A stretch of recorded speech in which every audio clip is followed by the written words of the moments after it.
Hello friends, स्वागत है आप सभी का मेरे चैनल जैस्मीन की महक पर। और मैं जैस्मीन आप सभी का अपने चैनल पर बहुत बहुत स्वागत करती हूँ। मुझे यकीन नहीं था कि आप लोग मेरे साथ इस तरह से जुड़ेंगे। मैंने अपना चैनल तो बनाया था, 2 साल पहले बनाया था, लेकिन बीच में ही मैंने इसको छोड़ दिया था क्योंकि कहीं ना कहीं मुझे लग रहा था कि मुझसे नहीं हो पाएगा। लेकिन फिर भी पता नहीं मेरे अंदर कहाँ से इतनी हिम्मत आई और मैंने फिर से अपने चैनल को शुरू किया है। तो दोस्तों, जैसे ही मैंने शुरू किया और लाइव आना शुरू किया, आप सभी का मुझे इतना सपोर्ट मिला, इतना प्यार मिला कि मैं एक दिन भी बिना लाइव के नहीं रह पाती हूँ। मुझे लगता है कि जैसे मेरा कुछ छूटा हुआ है, जैसे पता नहीं मेरा क्या खो गया है। अगर मैं लाइव ना आऊँ तो मुझे बिल्कुल भी चैन नहीं मिलता। तो दोस्तों, आज मैं आपके साथ अपनी एक बचपन की याद शेयर करना चाहती हूँ, जो कि मैं कभी नहीं भूलती। इतनी बड़ी हो गई हूँ मैं, छोटी से बचपन से लेकर आज तक, लेकिन वो याद मैं कभी नहीं भूलती। बचपन की कुछ यादें ऐसी होती है जो वक्त के साथ धुंधली नहीं होती, बल्कि और भी ज़्यादा चमकने लगती है।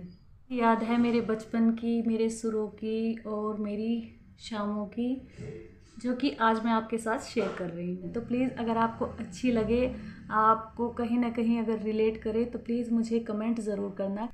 जब मैं छोटी थी तो मुझे गाने गाने का बहुत शौक़ था। गाना गाना सिर्फ मेरे लिए एक शौक़ नहीं था, वो मेरी पूरी दुनिया थी और मेरी पूरी ज़िंदगी थी, जिसे मैं हर समय जीती थी और आज भी जीती हूँ। लेकिन कुछ किस्से ऐसे होते हैं जो कभी नहीं भुलाए जाते। हर शाम जैसे ही सूरज ढलता, मैं अपनी चारपाई उठाकर छत पर चली जाती।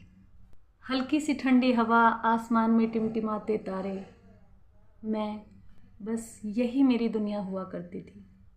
मैं बिना किसी झिझक के पूरे दिल से गाती रहती।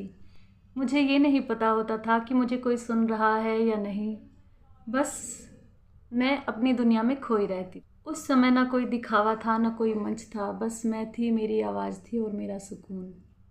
मुझे बिल्कुल भी पता नहीं होता था कि मेरी उस दुनिया में कोई और भी शामिल है। अभी मैं आपको बताती हूँ कि ऐसा क्या हुआ था। हमारे पड़ोस में एक ताऊजी रहते थे और वो चुपचाप से मेरे गाने सुनते रहते, लेकिन मुझे इस बात की ज़रा भी भनक नहीं थी। एक दिन उनकी बेटी ने स्कूल जाते समय मुझे कहा, तुझे पता है मेरे पापा रोज़ तेरे गाने सुनते हैं। तो जैसे ही मैंने सुना, मैं हक्की बक्की रह गई और मैं बोली, कैसे? तुम रोज़ शाम को छत पर जाती हो और वहाँ पर लेटकर गाने गाती हो, तो मेरे पापा सुनते रहते हैं और तुम्हारी बहुत तारीफ़ करते हैं कि ये लड़की कितना अच्छा गाती है, इसकी आवाज़ कितनी अच्छी है, ये कितने अच्छे भजन गाती है। तो जैसे ही उसने भजन कहा तो मेरी तो इतने ज़ोर से हंसी छूटी कि मतलब मैं अपनी हंसी को रोक नहीं पाई और मैं हंसते हंसते मेरा पेट दुखने लगा। तो वो बोली, हंस क्यों रही है? तो मैं बोली कि हंसने की तो बात ही है, और वो मैं गाने गाती हूँ और वो भजन कहते हैं, वो बड़े हैं ना इसलिए भजन, तो उन्हें तुम्हारी आवाज़ बहुत अच्छी लगती है। जैसे ही मैंने सुना, मेरे दिल को एक एहसास जो है वो बहुत प्यारा लग रहा था कि मेरी आवाज़ किसी को सुकून दे रही है, किसी को अच्छी लग रही है और किसी के दिल को छू रही है। तो बहुत बहुत ही अच्छा पल था वो मेरे लिए।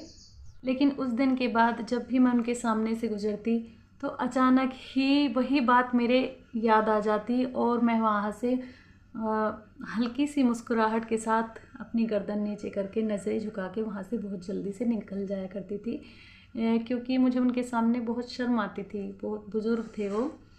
जब भी मैं अपने घर पर जाती हूँ और छत पर जाती हूँ, तो मेरी सभी वही यादें ताज़ा हो जाती है। आज वो चारपाई नहीं है, आज वो क्या है कि माहौल भी नहीं है, लेकिन फिर भी कहीं ना कहीं वहाँ जाते ही मुझे वो अपने वो सारे पल, अपनी वो सारी यादें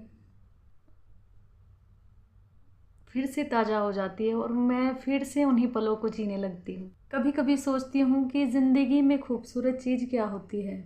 शायद वो पल जब कोई बिना बताए हमें सुन रहा होता है, समझ रहा होता है और चुपचाप हमें सराह रहा होता है। ताऊजी अब नहीं है, लेकिन उनकी वो छोटी सी तारीफ़ हमेशा मेरे दिल में ज़िंदा रहेगी। मेरे गानों में आज भी कहीं ना कहीं उनकी वो खामोशी शामिल रहती है। मुझे लगता है कि वो आज भी कहीं ना कहीं मुझे सुन रहे हैं। तो ये थी मेरी एक छोटी सी कहानी। तो आप बताइएगा कि आपको मेरी ये कहानी कैसी लगी। मेरी एक छोटी सी बचपन की स्टोरी है जो मेरे दिल के बहुत करीब है और मैं नहीं भूल पाती हूँ। तो प्लीज़ अगर आपको मेरी ये स्टोरी अच्छी लगी हो तो मेरी वीडियो को लाइक करना और मेरे चैनल को सब्सक्राइब करना। Thank you.